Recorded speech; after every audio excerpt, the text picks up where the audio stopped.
Hi everyone, we're going to have a go today at this scene. So I'm going to keep it nice and simple, no draw. I've got a piece of Saunders Waterford, it's 5 by 7 inches, 3 brushes, a number 10, a number 6 and a number 2 rigger, and my trusty Cotman Palette, which I have just sprayed with a little bit of water just to activate those colours. Okay, so I've got some clean water here, my round number 10. I'm going to take a line halfway, and we're going to cover that top half with a little bit of water. You want no dull bits, no puddles, so you want a nice even sheen.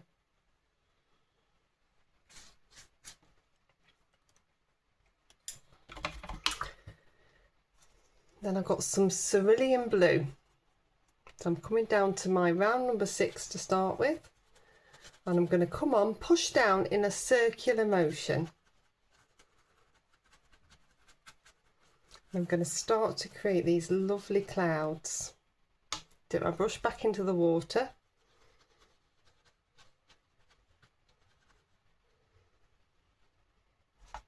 When you're down to that horizon line, you can't really do the circular motion, so just get a nice edge there.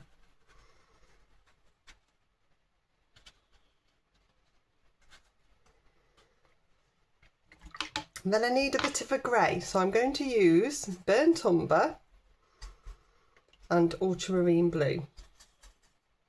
The more blue you put in, the more grey it will go. I'm going to come in, use that grey to create the lovely dark stormy cloud. The brilliant of making your own grey is you know what's in it. It's going to split out a little bit, and it's also not going to move too far. If you use something like Payne's grey, it's quite a shooty pigment and it will spread quite a long way, whereas if you make your own grey, it tends to stay put. The ultramarine's got a little bit of granulation as well, so that should work quite nicely. So I'm just watching what's happening now. I'm going to take a little bit of just some ultramarine blue in. So I'm going to continue with my number 6. And what I'm trying to do is leave some gaps so that I'm getting those light clouds. I don't want to eliminate all the white. Circular motion. Just going to dab a little bit off on the kitchen towel there. Bring some of this through at the bottom.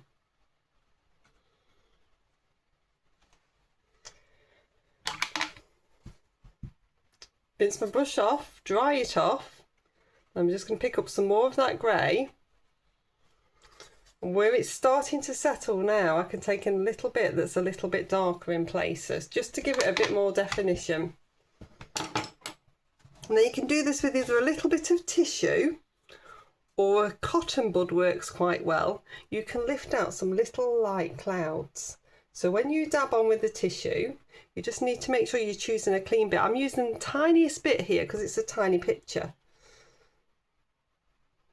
But can you see I'm just creating those little light clouds now? Some of them I've already got, so like I've already got this one in here, but I can just take a little bit more out. And I'm sort of dabbing and twisting so that I don't get the same pattern. If I move the tissue around, I won't get the same pattern. Keep getting new little bits of tissue. A little bit of light up here.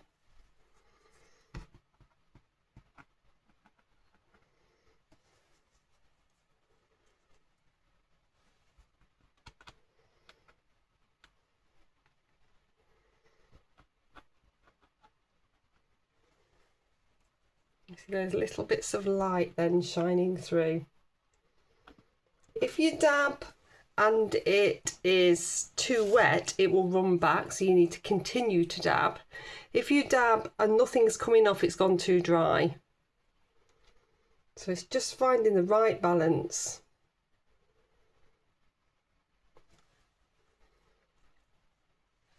You can do as much of this or as little of this as you want. I think that's really nice. Okay, I'm going to let that one dry. Okay, so that's nicely dry. What I'm going to do now is wet this bottom section. I'm going to get a bit of a base in here.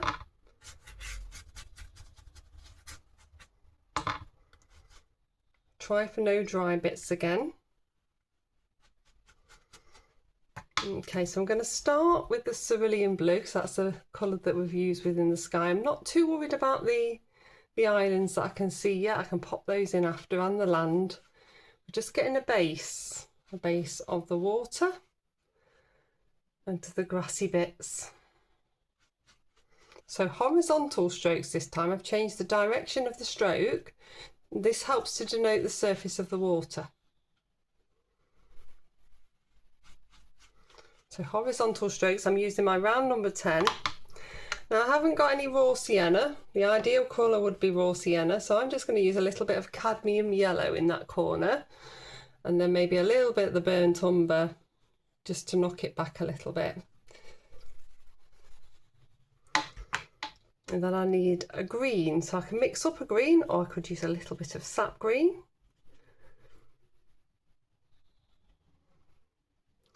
Come in, start to create this edge here. I'm going to dab a few little bits through. You want this to be nice and thick. And then I'm going to do a vertical stroke, so I'm drawing with the paintbrush.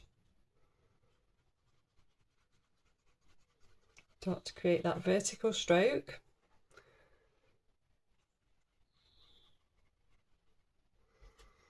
A little bit of dabbing behind.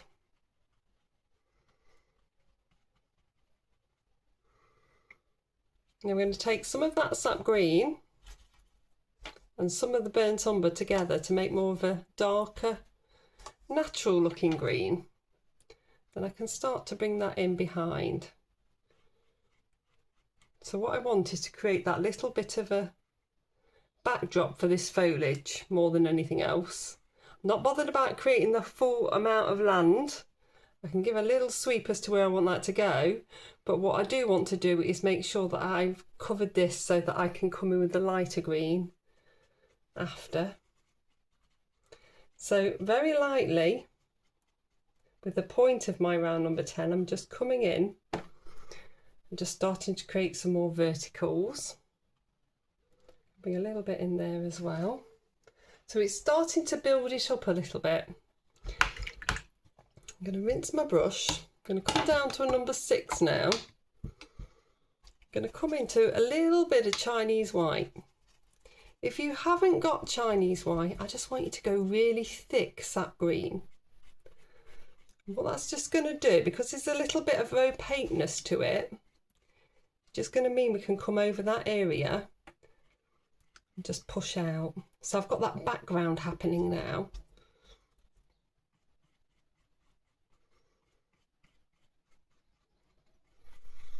Just dot some through this way as well. Keep it consistent.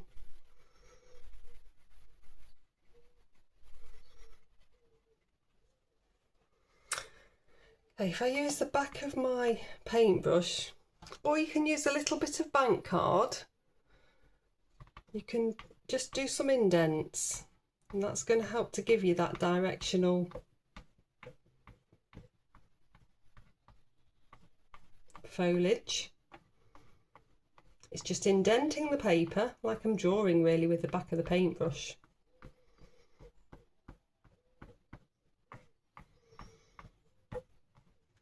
Just giving you some indents there.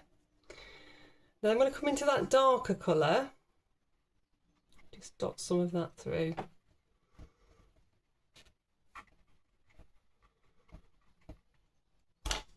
That was sap green and burnt umber.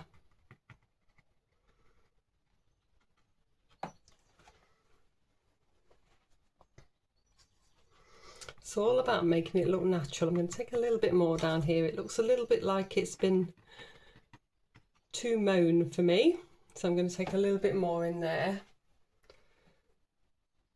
I'm going to take a few bits through here, resting on my little finger, Just bringing a little bit through. It's looking quite effective, so I'll dry that one off. Okay, so that's nicely dry. I'm going to go back into this grey mix, which was ultramarine and burnt umber. Remember, if it's too brown, you want to add more blue. If it's too blue, you want to add more brown. What I'm going to do with my round number 6 is come in and create this distant land. So we've got a little bit here.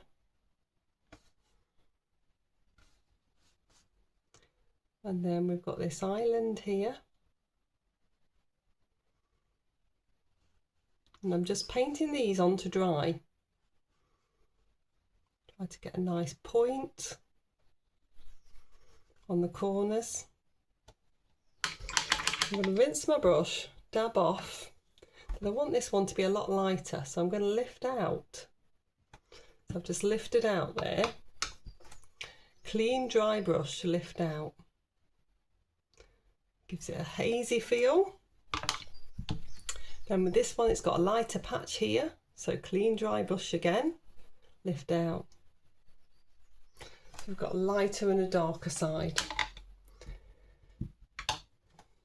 If you want to ground these into the water, then with a damp brush, I just want you to touch the corners and just spread that out, and that just grounds them. Sometimes if you take a little bit, keep the grounding quite horizontal as well. There's not really any reflection from them, so we're going to stick with that. Okay, and then we've got this bit further forward. I'm going to take a little bit of green in first. Again, going dry with my number 6, but I'm going to move fairly quickly now.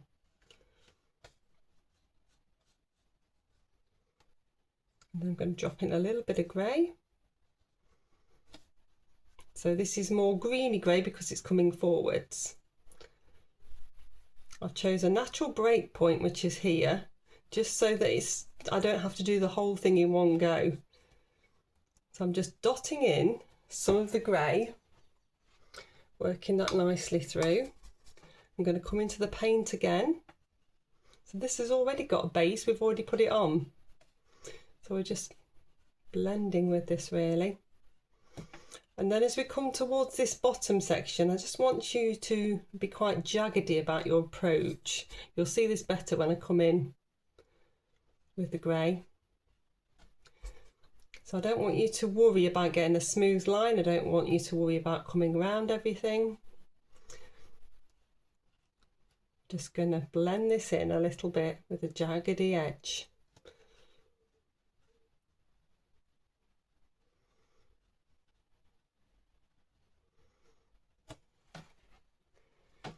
And then that's bringing out, it's a bit of negative painting really, bringing out the foreground by painting the background. So I'm just going to dot through a few little bits.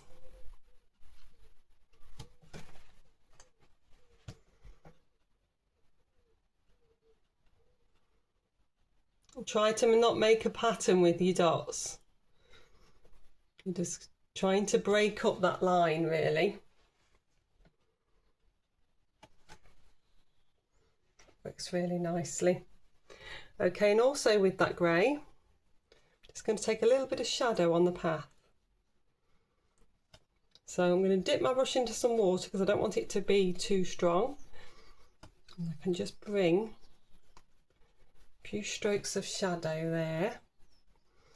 And then I can come back into, in fact I'll come into a bit of sap green, I'm nearly out of the other green. And I can just add a little bit more of that to that shadowed edge, just to give a bit more detail on the path. Then I'm going to go down to my rigger. I'm going to pick up a little bit of cerulean blue to start with. I'm going to keep to quite horizontal strokes. I'm just going to pop a little bit of cerulean blue into the water. It's quite nice if you can get a little bit darker around where those islands are, because it will help it to ground. But you just want a few light strokes.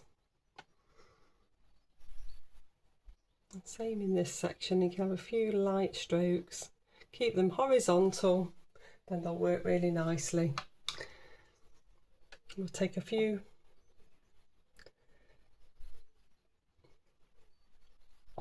light strokes of the cerulean blue down here.